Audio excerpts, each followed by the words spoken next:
Welcome, everyone, to Valley Homes on TV. You're watching Channel 26 here in Milpitas, and we air on Monday, Wednesday, and Friday at 6:30 p.m. and Saturday and Sunday at 9 a.m. I'm Debbie Giordano along with Todd Flesner.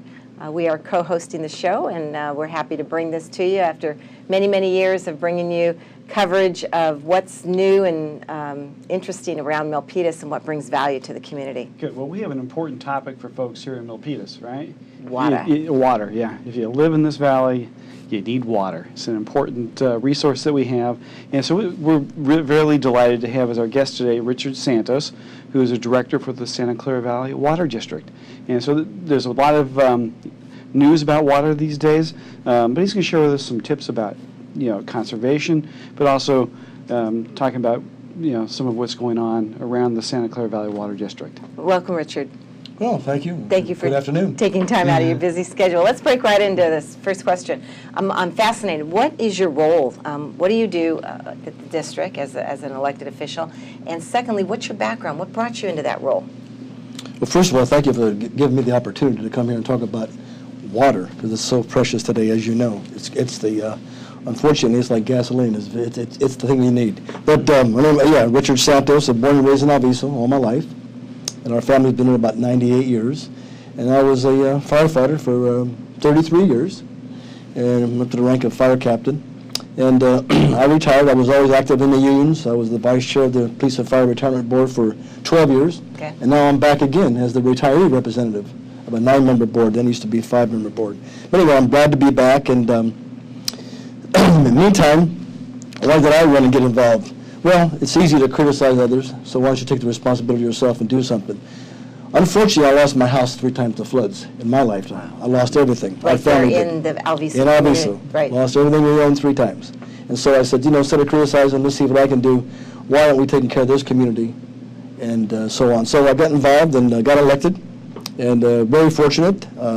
People have been very supportive of me, and I worked very hard for them. And so today we've got a lot of responsibilities, a big budget, and we're doing well in flood protection. But as you know, water conservation is the main topic.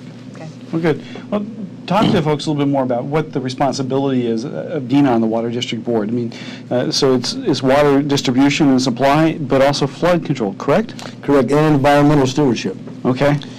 So, you got to bring those insurance rates down and give flood protection. And, Milpitas is in the same situation. We got the Lower Berryessa here, and you got the Coyote over here. The penitentiary comes in, and y'all have flooded in the past. And so we'll take the stride, to take the necessary steps. The problem we're having today, unfortunately, at the state and federal government is not giving us the funding we need, or at least to match us and so on. So we make our trips to Washington, D.C., we plead, we're there, and we continue, do the public relations to bring money back to this county and keep jobs here and get the projects done. And so we're continually doing that, and so as of right now, we're continuing. Good. Well, I know you do a lot of outreach in the community, too, in terms of education. I've seen some of your columns that appear in the Milpitas Post. Right. Let's talk about one. Yeah. You wrote a column about learn how to have a beautiful yard that saves you water and money. Can you tell us about that and the strategy? I love the Milpitas Post and Berryessa Sun, because they just do a great job of local news and keep us informed. They've been very kind to me, and I'll be able to write a monthly column. Some of the things for water conservation are things like this. There's a timer. If you was taking a shower, for instance, you could put on 5 minutes. That's more than enough. You have. I've got kids in the house. That might come in handy. Yeah, and I hear it all the time. How do you get your my kids timer. Yeah, that's right. Here's an aerator where you put it on your nozzle. Okay. It restricts water. Of course, there's different flows here for your garden hose and so on. That's nice. And of course, here in your shower. Okay. This is restriction of a shower head, and of course, toilet clapper valves. But this booklet right here is called the Water Conservation Report, and one will come out here real soon for 12. This is the 11. And I can tell everybody, when you get this booklet, you just go through it, and it talks about our 22 different rebate programs for water conservation. As you know, today we're in an arid situation out here. We have more population than we ever had before. The demands are great. Delta has been restricted through the Delta smelt. Also, the salinity is intruding. I know the governor's going to have it on the ballot. I hope everybody will support that, because we need it. 50% of our water comes from the Delta, and we have 50% here. But you cannot keep on going back to your aquifers and your groundwater and keep on using it. eventually that tap will run dry. So we've got to support the Delta. Richard, let me ask you, where do folks get a copy of this? I'm going to tell you all of it. It's a right here example. If you're in a jam, you call 265-2600, which is 408. We have operators there all the time. You don't get no voicemails. I made sure of that. And you call up and say, hey, I want to get the water rebate programs, water conservation programs. And this booklet, and I'll tell you also about the websites and so on as I go on. So if you replace a toilet with a low-flow toilet, I'm assuming That's correct. there are rebates available to help you pay for And it. when you do that, and I've done it, you get $125, they help you purchase that toilet. Great. You get a high-efficiency toilet. Great. And here's the washers, which I went and bought the washer. That is, the UL approved and so on, and with the restrictions they have, $125 for this washer rebate. So here's the main thing, though. When you want to do this, call our house program. Let them come out and visit you. I did that before I was elected, just to see what kind of service we got. And it was wonderful. Young people came out. So they come and do an audit of your house? They'll come do a house inspection. They did my sprinklers, look at your water heater, look at your bathtub, look at your toilets, and all those things, and make good suggestions. Then you go and take this booklet and you go right through it, and it tells you everything you need to know, from agriculture to landscaping to whatever. It's good for businesses and residential. In your packet that I've given you, it says water efficiency.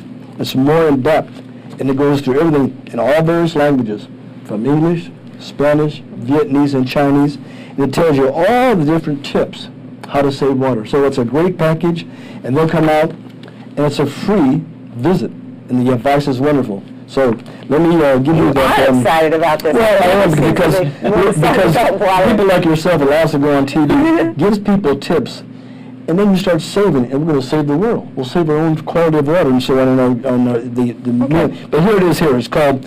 when you have on your internet, you say save20gallons.org, or you can call 408-265-2607, extension 2554. But in case you get in a jam or whatever, you just call again 408-265-2600. And our operators will lead you to the right person that you need in a water conservation department. Terrific. Well, you talked about the Delta issue, and that's going to be on the ballot, the November ballot coming up here. Can you go a little bit more depth about what that issue is? Why is the Delta issue so important to us? Because over 50% of our water comes from the Delta. Okay. And we use 50% here in our groundwater. And we have 10 dams. Right now they're under seismic conditions. They were built back in the 40s and 50s, and those regulations back then don't apply today. So we had to lower the capacity of our dams.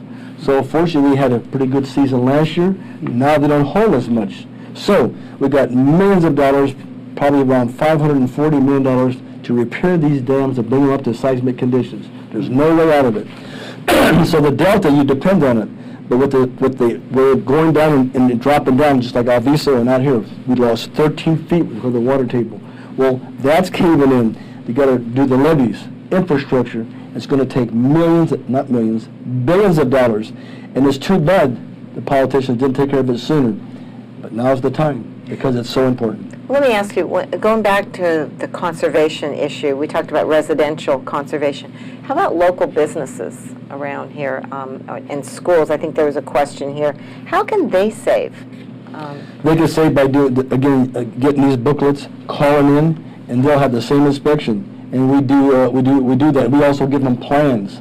Give you an example. A while back, I happened to see a school that had their water on, sprinklers at 4 o'clock in the afternoon. So I pull up and say, hey, how you doing?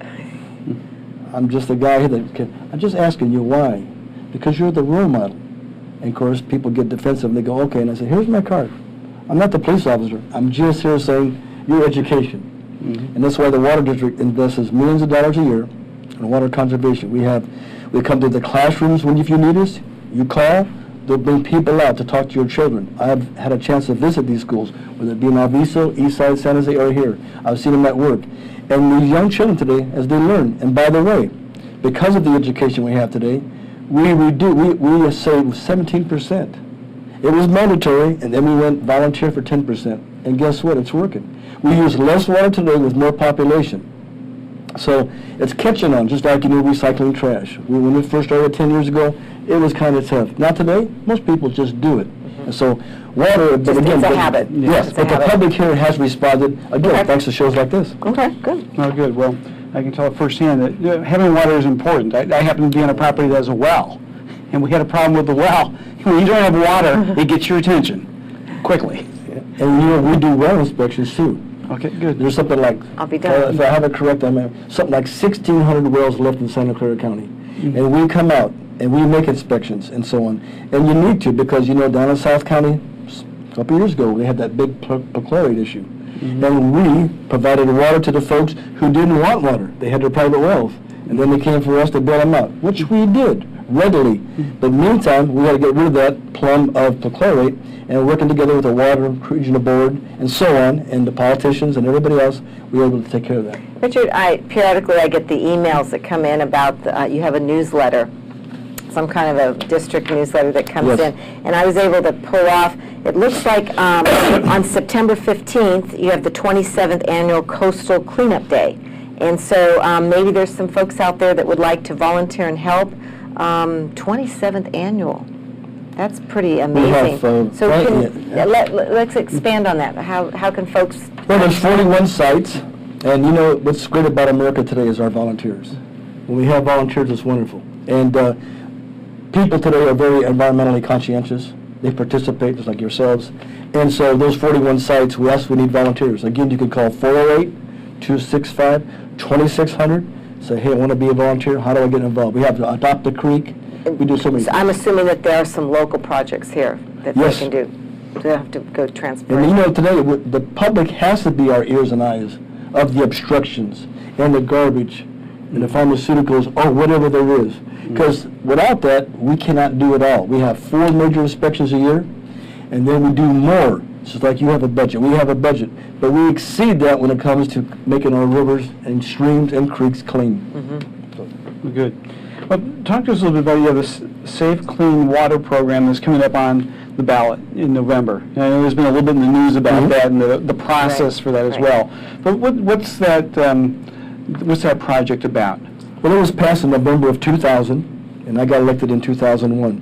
And that was something like, let's just hold me to it, $54 a partial.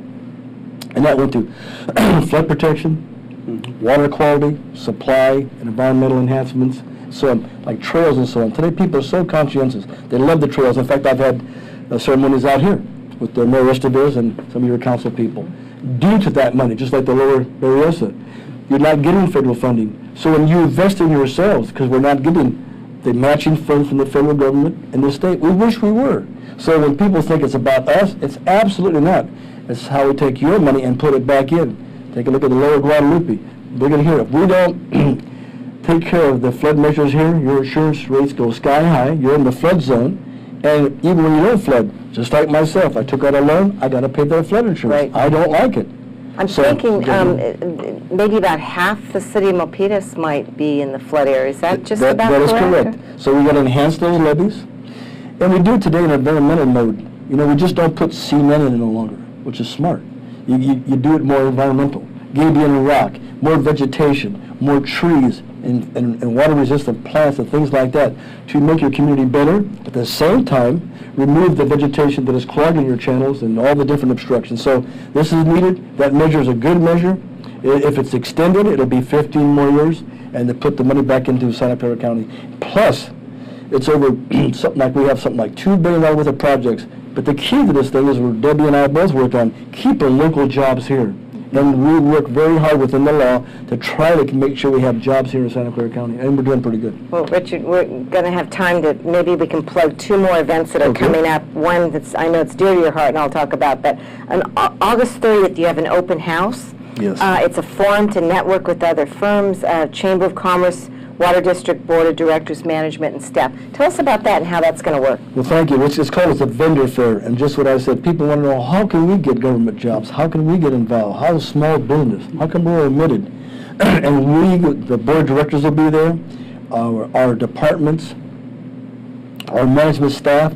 We're there. It's 4 to 7 o'clock on the 30th, which is tomorrow, and I'll be there. I have a whole schedule tomorrow, but I'm going down there to make sure we can educate people and say, how do you apply? What do you do to get a job here in Santa Clara County? Wow. And that's so important. And we have these projects. If the people pass a tax measure, there'll be more jobs. And while we have them there, we want to encourage people to come down to help make it not as hard. Because, you know, the government has this bureaucracy, and I don't like any of it. So we try to streamline it. So. Well, is that an annual event, do you think, or is it No, coming out? but your Rotary Club has participated in your chamber in the past. Okay. And we encourage all of them to come, because that's how you, internet, you engage, and we all meet each other, and then go, wow, I didn't know that. So, well, sure, you don't maybe need a certain bond to get your work here, but you got to do this, you got to pass this, whatever have you. So we try to make it as simple as possible, and we're there to kind of oversee it and try to answer the questions we can. Well, then let me ask one more really quick thing, and then I'll let Todd probably wants to maybe a question or two. You got a car show coming up in Alviso. Yes. You're smiling. Tell us a little bit about that. Well, I appreciate it. It's the Santos family 7th annual car show, and it's our way of saying thank you. We go back in the community. We don't charge any fees. People bring their show cars, old cars, antiques, modified, whatever it is. It's our 7th annual. We started with 37 cars, and today it's going to 500. We have 4 blocks long in Alviso, downtown little Alviso. That's our way of putting back in the community. And you want people to eat at your local restaurants. restaurants. We give us some vouchers. And they all come from Val's to Lunch Batones. Nice way to promote the community. Maria Lena's to Rosita's. They all come out. So nice. The weather's wonderful. Yeah. And I know you're going to come out, which makes me feel real good. Yeah, maybe next year I'll be Well, I'm a car fan. I love cars, so sounds like a great time. So, folks, make sure you make it out to Alviso for that. This aired in time, but yeah. Terrific. Well, it's an annual event, so you do that Labor Day weekend every year?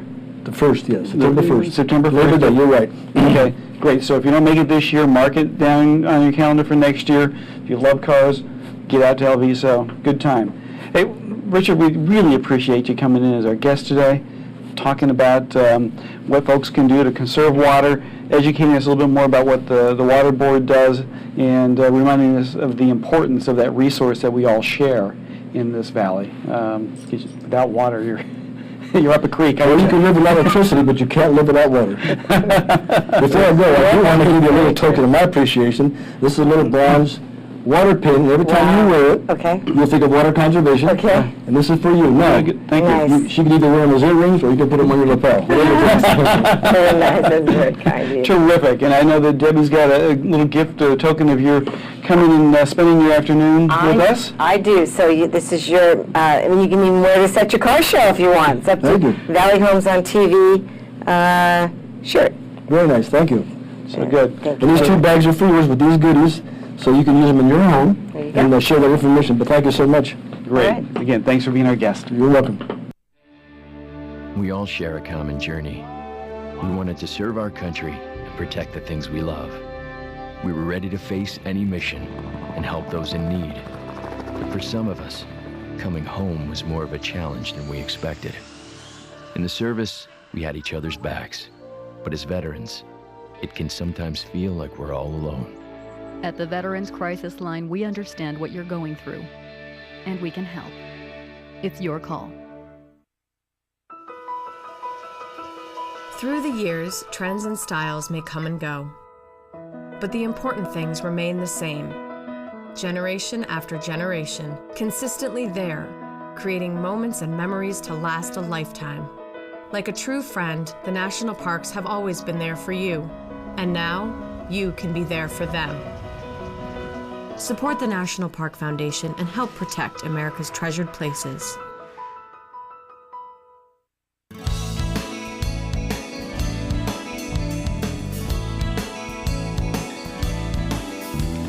Welcome back, everyone, to Valley Homes on TV. We're glad you've joined us. We had a nice spot there talking about water, something very important to all of us, and Richard Santos was good enough to share with us some very important tips. Yeah, and all the extra things that a homeowner can do. They can call in and get a water audit of their home and figure out how to do conservation and, you know, so on and so forth. And all the different little things that you can use that are so simple that can add up in terms of dollars and conservation. Right. Well, you know, he mentioned the rebate program for new washers and dryers for energy efficiency. Right. I know I recently had to replace a washer at home, and was pleased to find out that that rebate program was there and available. Right, so we urge you, if you haven't done so, call in. The number was on the screen and the contact information. Get that booklet from Santa Clara Valley Water District and let them guide you through that process. So, yeah. Wow, it's been a while. Has it been 2 months since we've wrapped up? Oh my goodness. Well, I know that there's been a lot going on in the world. I have been. You've been really busy. I've been pretty busy. I mean, the listings are selling very quickly, so there's not a lot of downtime for getting properties sold. But it is a red hot real estate market. Oh, red hot! Let me tell you what today's newspaper today. Home prices rise across the U.S. Last week, it said, buy it. This is front page. Rents spiked to record high. I mean, it's unbelievable what's going on in housing. 4-year high for home prices. That was 3 weeks ago. So it's just been constant. And then buyer bidding wars. That was in the real estate section. So yes, I mean, everything you read in the paper is definitely true. We hit bottom, and I would say that was probably at the turn of the beginning of the year. About the first of the year. Mm-hmm. Yeah. Yeah, it's just gotten more and more competitive since then, hasn't it? Oh, absolutely. Absolutely. Well, I think people recognize the buying opportunity with very, very low interest rates, and with home prices going up, people recognize that the bottom is here, and so folks are looking to take advantage of that opportunity. Let me show you where we're at with pricing. Good. I'm not really certain if what's being reflected in the newspapers where we're at today, but single-family homes in June 2011, the average price was $533,800. Median price was $507,000, and today, June 2012 prices are $527,000 for average and $480,000 for median. So it's actually that the numbers are so skewed. I mean, that wouldn't make sense, would it? It's year over year. Year over year. So I'll make a prediction. Folks, tune into the show in the next, say, 2 to 3 months, and I know we're going to see the bump in prices there because it will take a while to filter that data through. The townhomes, though, very interesting. There's definitely been a change in that market, which that was surprising. I didn't expect the condo market to rise so quickly, but it has. The average pricing in June 2011 is $290,000. Median price is $303,000. Contrast that with today's pricing in June of $385,000 for average price and $408,000 for a median price. So that's definitely reflected in the condo market. Definitely reflected, yeah. Well, and I'm sure that you're just through our experiences, both you as you're showing homes and as I'm talking with folks who are looking to get approved for financing, we can tell from the experience that people are having that is definitely the case. It's just, as you mentioned, it might take a little bit while to show up in our local numbers here. And you're probably finding buyers that you've got pre-qualified, you're finding it very difficult that they're able to find something. That's the case. It's not uncommon where someone will be approved, and it takes them multiple offers on different properties before they're in a position where they're able to get an offer accepted. Very competitive situation. And so, if there are 10, 15, 20 offers on a single property, well, most likely those folks are looking at similar homes that you're looking to as well. And so that, in some sense, is that same group of 20, 25 people going around looking at the same properties and competing against one another with that. And it's a dynamic sort of thing. Well, here we are. This is the end of August, presidential year, election year. What do you see? What are the interest rates, Todd, right now, and what do you see as a projection? Well, interest rates are still extremely low. They've bumped up just a little bit off their all-time lows. We're 3.5, 3 5/8, kind of in that range, which is outstanding, about 1/8% higher than their all-time lows. There's been a little bit of volatility in that. I think there will continue to be some of that through the election cycle as people become hypersensitive to what's going on in the economy. And as that plays out in terms of the tug-of-war for where does investment money flow to. The Federal Reserve, I think, is going to probably stay pretty steady with their policy. They tend to do that through. There was some noise about that just recently, wasn't there? And what's Well, they're gonna talking happen? about something called QE3. Are they going to continue their buying of mortgage-backed securities to continue to keep interest rate low? And there's a pretty good chance that that's going to happen. That's what the smart money is saying right now, and that's helping to keep rates low.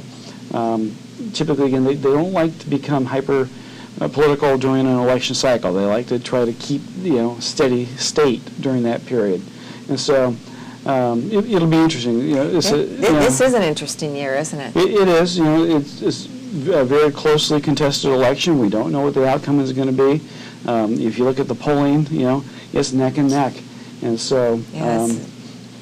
And for our businesses and for the consumer out there. But I think we all agree that we definitely are in a rising market, an increasing market. All the signs are there. And for a housing recovery that probably maybe even started late last year. So. Well, and that's good news because housing is part of what got us into the slowdown, and if it leads us out of it, that's fantastic as well. Yeah. So we'll check those numbers, and it's always good to see you. And it's great to see you. Take a break out of the office, and I know you're really, really busy. If folks want to contact you? Or? Cell phone number 408-921-0669. Happy to field any questions that folks have, or Todd, T-O-D-D, at sternmortgage.com, or folks have questions about the market. Or please, if you have an opportunity to have a question for the show, or if you want to have somebody, a guest, we'd like to hear from you. I can be reached at, my name is Debbie Giordano, at 408-858-5771. Terrific. Deb, another good show. Always fun to find out what's going on around Milpitas and to be able to bring that to our viewers. So. Yeah, thank you, Todd. See you in a couple weeks. All right.